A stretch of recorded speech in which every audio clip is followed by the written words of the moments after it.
नमस्कार, आप देख रहे हैं वॉइस चैनल। कृपया चैनल को सब्सक्राइब। दोस्तों, मैं हूं अनु त्रिपाठी और आज मैं इको गार्डन लखनऊ आ चुका हूं और यहां पर मैं देख रहा हूं 138 यानी कि 138 लोगों की आखिर क्या परेशानी है। उस परेशानी को आपके बीच हम इनसे रूबरू कराएंगे और इनकी बातों को समझेंगे कि आखिर इनकी परेशानी क्या है। मौजूद समय में उत्तर प्रदेश में माननीय श्री योगी आदित्यनाथ जी की सरकार है। कहीं ना कहीं इस समय जो प्रदर्शन सबसे ज़्यादा अगर हो रहा है लखनऊ के अंदर तो इको गार्डन में हो रहा है। ये सारी चीज़ों को देखते हुए कहीं ना कहीं सरकार की कुछ कमियां सामने नज़र आती हैं। तो मैं आपको बताना चाहूँगा कि यहाँ पर लिखा हुआ है 69,000 सहायक अध्यापक भर्ती में 60-65% पर उत्तीर्ण शिक्षा मित्रों को भारांक दो। मैं आपको पहले एक छोटा सा मैटर बता देता हूँ कि ये 138 वो लोग हैं जिनको जिस आधार पे इनको सिलेक्शन मिलना था उस आधार पे ना मिलते हुए इनको दूसरे आधार पे इनको देखा गया। इनके जो साथी थे उनको ये सिलेक्शन मिल जाता है, लेकिन इन लोगों को 138 लोग हैं जिसमें महिलाएं भी हैं पुरुष भी हैं, लेकिन इन्हें नहीं मिलता है। आखिर कारण क्या है, ये सारी चीज़ों के बारे में हम इन तमाम बंधुओं से जानने का प्रयास कर रहे हैं। आप हमारे साथ बने रहें। मैं बात करता हूँ इन तमाम लोगों से और जानता हूँ कि आखिर इनकी प्रॉब्लम क्या है। जी बताइए सर। हमारी प्रॉब्लम ये है कि हम सभी लोगों को 69,000 शिक्षक भर्ती में भारांक नहीं दिया गया है और ऐसे 138 है हमारी संख्या। और इसमें जो है इन्होंने शिक्षक भर्ती परीक्षा कराई थी। उस समय एक शैक्षिक योग्यता कालम भरवाए थे, उसमें कहीं पर भी कोई भी एक जिक्र नहीं था कालम का कि कोई शिक्षा मित्र का कालम हो जिससे उसमें ये इंडिकेट हो सके कि ये शिक्षा मित्र हैं। उसमें ये हुआ कि जो ओवर एज वाले थे उनको शिक्षा मित्र का कालम न होने की वजह से छूट नहीं मिली और वो बाहर हो गए। उन लोगों के लिए सरकार ने आनंद फानन में जियो जारी किया और उनको ऑफलाइन प्रवेश पत्र PNP से जारी किए गए जिससे वो परीक्षा में सम्मिलित हो सकें। ओवर एज वालों को तो और इस आधार पर उन्होंने ये जो है ये जियो जारी किया था। ये जियो जारी किया गया ओवर एज वालों के लिए। जी आप सभी देख पा रहे होंगे इनके पास सारे कागजात मौजूद हैं और कागजात के साथ में ये लोग एक साथ बैठे हुए हैं। और मैं सबसे पहले आपसे ये पूछना चाहूँगा कि आप लोग कहाँ से आए हैं और क्या नाम है आपका, ये पहले हमें थोड़ा बताएं। मेरा दलवीर सिंह रावत मेरा नाम है, मैं आगरा से आया हूँ। जी सभी लोग आगरा से हैं? अलग अलग पूरे जिले से हैं। जो भी 138 पीड़ित हैं भारांक नहीं मिला है वो ऑल यूपी से, वो सभी यहाँ आए हुए हैं। पहले आप हमें ये सारे कागज हमारे कैमरे पर दिखाइए ताकि ये पता चल सके कि इनके पास सारे कागजात सबूत के बाद भी ये लोग आज 138 लोग रोड पर आकर के बैठे हैं। तो इसमें 14 नंबर जी इस कैमरे में दिखाइए थोड़ा सा। अभी आप देखेंगे ये सामने जो ये कागज़ देख पा रहे होंगे, सारे जो इनके पास प्रूफ है वो पूरा इनका डेटा इनके पास में पूरा है। और दूसरा पृष्ठ भी हम देखना चाहेंगे। दूसरे पृष्ठ पे मैं इसकी डिटेल बता दूंगा आपको। जी बताते रहिए। ये सर वो है जो 60-65 पे परीक्षा पास की जिन लोगों ने 1,46,000 लोगों से जो आवेदन करवाए थे उसमें इन्होंने शिक्षा मित्र के लिए पहचान अनुभव के लिए कालम दिया था 14 नंबर, जो आप स्पष्ट रूप से देख रहे हैं। ये लिखा हुआ है और इसमें लिखा भी है जो कालम नंबर अपूर्ण रहेगा जिन शिक्षा मित्रों का उनको भारांक नहीं दिया जाएगा। और हम लोगों ने इस कालम को भली बात अच्छी तरह से संपूर्ण किया है, पूर्ण भरा है और कोई भी त्रुटि नहीं की है इस कॉलम में हमने। लेकिन इन्होंने जो इस कालम को उठा करके भारांक दिया ही नहीं है, इसलिए हम लोगों को भारांक नहीं मिल पाया है। और देखिए सर, नहीं हम दिखा रहे हैं, देखिए शुरू से दिखिए। वहीं से चलो मैडम, ज्यादा नहीं। आप मेन प्रश्न दिखाइए जिसमें मतलब आपका जो मेन प्रश्न है, मतलब जो कागज है। देख एक मिनट शो को मैडम, ये जो है ना 1,46,000 60 लोगों से आवेदन कराए थे उसमें आप देखिए 14 नंबर कालम भरा हुआ है। ये देखिए इसी आधार पर इनको भारांक देना था, लेकिन इन्होंने 14 नंबर को उसमें कंसीडर नहीं किया है जिससे 138 लोगों को भारांक नहीं मिल सका है। और जिन लोगों ने इन्होंने केवल शैक्षिक योग्यता के कालम को आधार बना के भारांक दिया है, पूरा विवरण दिया है 14 नंबर कालम में। नियुक्ति है शिक्षा मित्र के पद पे, लेकिन इन्होंने इसको कंसीडर नहीं किया है। तो आप बताइए इन्होंने किस आधार पर भारांक निर्धारित कर दिया कि अनुभव नहीं है, बिना अनुभव के कालम को अनुभव भारांक कैसे दे दिया इन्होंने।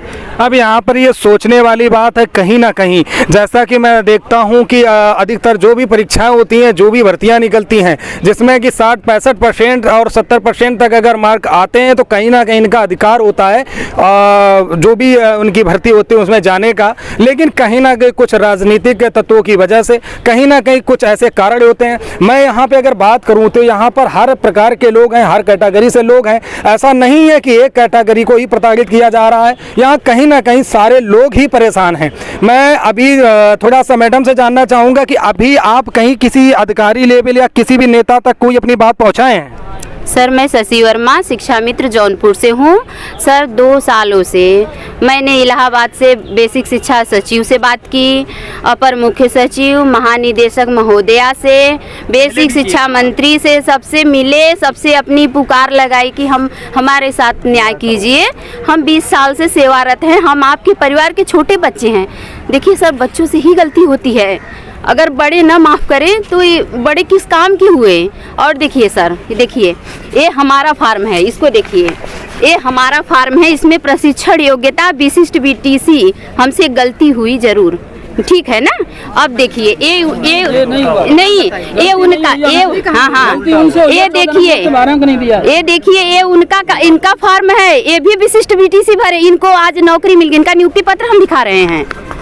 ये अपना बताइए, रखा था 14 नंबर कॉलम देखते हुए हमको नियुक्ति दी। सर अपना बताओ सर, इनका जो है, इनका भी तो देख लीजिए, फार्म तो सेम है, मैटर तो सेम है, इनको नियुक्ति पत्र दे दिया गया ये लोगों को, ऐसे ही मैटर। अब आप लोग देख पा रहे हैं कि जो इनकी समस्या है, जो कि कागजात के मुताबिक मुझे लगता है कि वाकई में ये कहीं ना कहीं से पीड़ित हैं और बहुत कहीं ना कहीं से दुखी हैं। आज इतनी उम्र होने के बाद भी यहाँ पे बहुत से ऐसे लोग हैं कि जिनकी उम्र लगभग मुझे लगती है कि 40 प्लस ही हैं, और कहीं ना कहीं इतनी मजबूरियां इनके सामने। लेकिन मैं उन तमाम लोगों से कहना चाहता हूं कि जो हमारे देश के अंदर, प्रदेश के अंदर जो भ्रष्ट अधिकारी टाइप के लोग होते हैं, इन जैसे तमाम लोगों की आवाज़ वहां तक पहुंचती है तो वो आवाज़ गवर्नमेंट तक नहीं पहुंचाते हैं। यहाँ पर सरकार को बाद में दोष दिया जा सकता है, क्योंकि मैडम का कहना है कि इन्होंने बेसिक शिक्षा जो अधिकारी थे वहां तक इन्होंने खबर अपनी पहुंचाई, अपनी पीड़ा को कहा, लेकिन उन लोगों ने किसी भी हालत में ऊपर नहीं जाने दिया और आज इनको 138 लोगों को रोड पर उतार दिया है। आप कुछ बताना चाहेंगे? सर, मैं विजय प्रताप यादव गाजीपुर जिले से आया हूं। सर, हमें 2 भर्ती में सुप्रीम कोर्ट से आदेश मिला था कि शिक्षा मित्रों को 2 भर्ती में 25 अंक का भरांक दिया जाएगा, और 69,000 में जब हम 60-65 पे पास हुए सर, तो उसमें जब 14 नंबर कॉलम हम लोगों को 1,46,000 की जब सूची बनाई गई तो 14 नंबर कॉलम हम लोग के लिए दिया गया था कि आप उसको भरेंगे तो 14 नंबर कॉलम में आपको भरांक दिया जाएगा। लेकिन जो है जब मेरिट बनाई गई सर, 13 नंबर कॉलम से बनाई गई, 14 नंबर को छोड़ दिया गया, और 138 शिक्षा मित्रों का जो है डाटा जो है वो हमको विभाग से मिला कि इतने लोगों को भरांक नहीं मिला है। और सर, ये रेणुका मैडम जो है अपर मुख्य सचिव जो है बेसिक शिक्षा की, इनका 5 मार्च और 17 मई 2 बार आदेश हुआ है। उसमें 4 आदेश की थी जो है दिव्यांग जनों का और जो कुछ सुधार वालों का, और उसमें शिक्षा मित्रों का की जो भरांक से छूट गए हैं उनको भरांक देने का 2 बार आदेश हुआ है। उसके बाद भी जो बेसिक शिक्षा जो है सचिव जो है हम लोग का मैटर जो खारिज कर दिए, हम लोग को भरांक नहीं दिए, और इसमें हम 138 जो है शिक्षा मित्र जो है भरांक से वंचित रह गए। वैसे आप लखनऊ आए हैं इतनी दूर से चल करके इको गार्डन, तो कहीं ना कहीं मुझे लगता है विश्वास और भरोसे के साथ आए होंगे। और अब उम्मीद आपको क्या लगती है कि आप जैसे यहाँ आ चुके हैं तो मतलब कितने दिन का आप लोगों का ये धरना प्रदर्शन है, क्या थोड़ा सा हमें जानकारी दीजिए? सर, हम लोग यहाँ 2 दिन से CRT में वहाँ धरना दे रहे थे सर, तो आज उन पुलिस जो है वहाँ से हम लोगों को भगा दी, कह दी कि आप लोग जाओ इको गार्डन में धरना दी। तो हम आज तीसरे दिन यहाँ इको गार्डन में आए हुए हैं, और हम लोग का धरना अनवरत चलता रहेगा जब तक हम लोग को न्याय नहीं मिल जाता है 138 शिक्षा मित्रों को। आपको बता दूं कि इको गार्डन को एक जेल की तरह यहाँ पर बना दिया गया है। अगर ये अपने अधिकार के लिए रोड पर उतरते हैं, अपने अधिकार के लिए अगर ये रोड पर उतरते हैं या कहीं ना कहीं किसी अधिकारी लेवल के ऑफिस तक पहुँचते हैं, तो इन जैसे तमाम लोगों के ऊपर लाठीचार्ज करने का प्रयास किया जाता है और इनको बोल दिया जाता है कि इको गार्डन में चले जाइए। मैं आपको बात बताता हूँ, इको गार्डन है क्या। इको गार्डन को धरना प्रदर्शन का ये स्थल तो बना दिया गया है, लेकिन यहाँ अगर मैं व्यवस्था की बात करूँ तो भाई साहब, यहाँ तो ना तो बाथरूम मिलते हैं, ना यहाँ पर टॉयलेट है, या नहाने की व्यवस्था है नहीं किसी भी हालत हालत में, तो एक तरीके से देखा जाए तो जेल से भी बदतर इनकी ज़िंदगी होने वाली है। क्योंकि जैसा कि बंधु ने बताया कि 2 दिन से लगातार ये बैठे हुए हैं, लेकिन यहाँ पर आए हैं और यहाँ पर इनको भेजा गया है कहीं ना कहीं। लेकिन मैं यहाँ देख रहा हूँ सिर्फ एक पानी की टंकी में, कुछ दिन से मैं देख रहा हूँ यहाँ पानी की टंकी जरूर व्यवस्था कराई गई है, लेकिन इसके अलावा यहाँ पर मैं ये सोचता हूँ इतने लोग धरना प्रदर्शन पर बैठे हैं, आखिर ये नहाते कहाँ होंगे, क्या कैसे करते होंगे, मुझे खुद नहीं समझ में आता है। जी, बेसिक शिक्षा के जो है सबसे बड़ी जो अधिकारी हैं अनामिका सिंह महानिदेशक, वे सीआरटी में बैठती हैं और उनके हम छोटे कर्मचारी हैं, तो हम अपनी बात अपने अधिकारी को बताएंगे ना, लेकिन वहाँ हमारी बात सुनने नहीं दिया जाता है। हम कर्मचारी हैं लेकिन हमारी बात हमारे अधिकारी को नहीं बताने दिया जाता है, न मिलने दिया जाता है। तो बताइए, हम अपनी समस्या अपने अधिकारी को नहीं बताएंगे तो किसको बताएंगे? हम तो कोई अभ्यर्थी, तो हम तो उसमें विभाग में कार्य करने वाले लोग हैं, तो हम अपनी समस्या तो उन्हीं को बताएंगे ना, लेकिन उनसे भी हमको वहाँ से हटा दिया गया और हमको इको गार्डन में भेज दिया गया। हमारा यहाँ कोई मतलब नहीं है।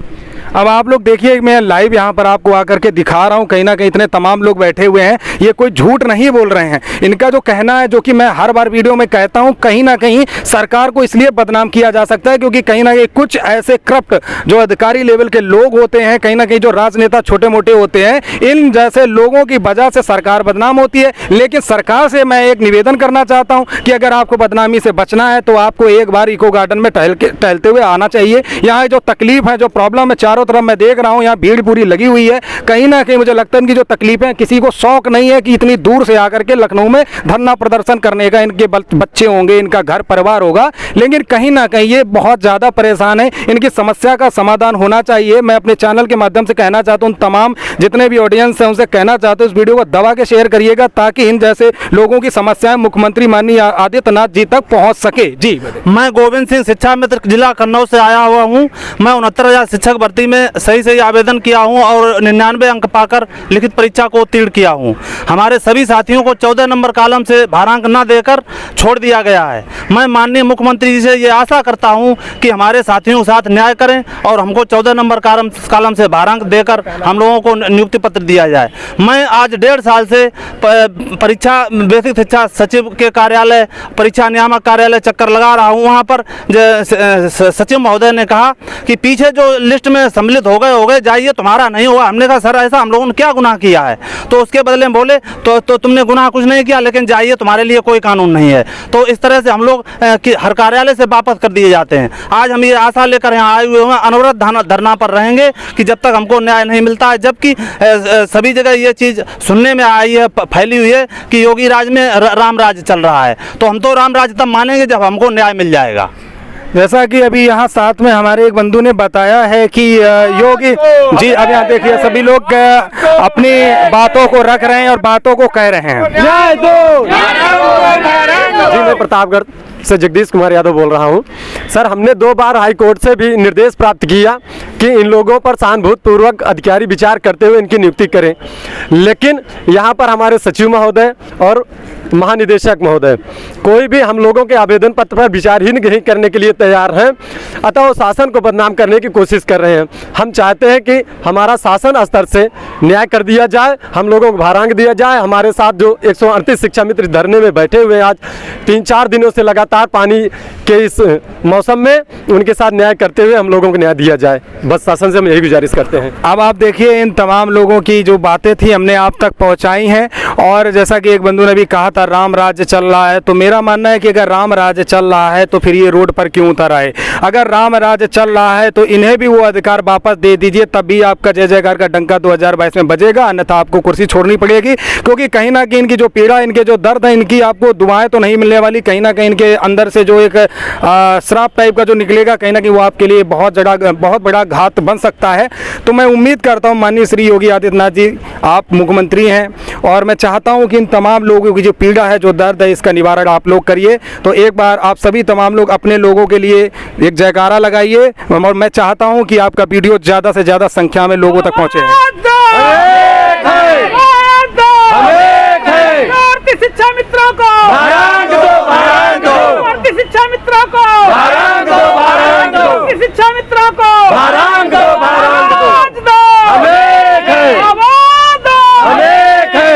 शिक्षा मित्रों को शिक्षा मित्रों को शिक्षा मित्रों को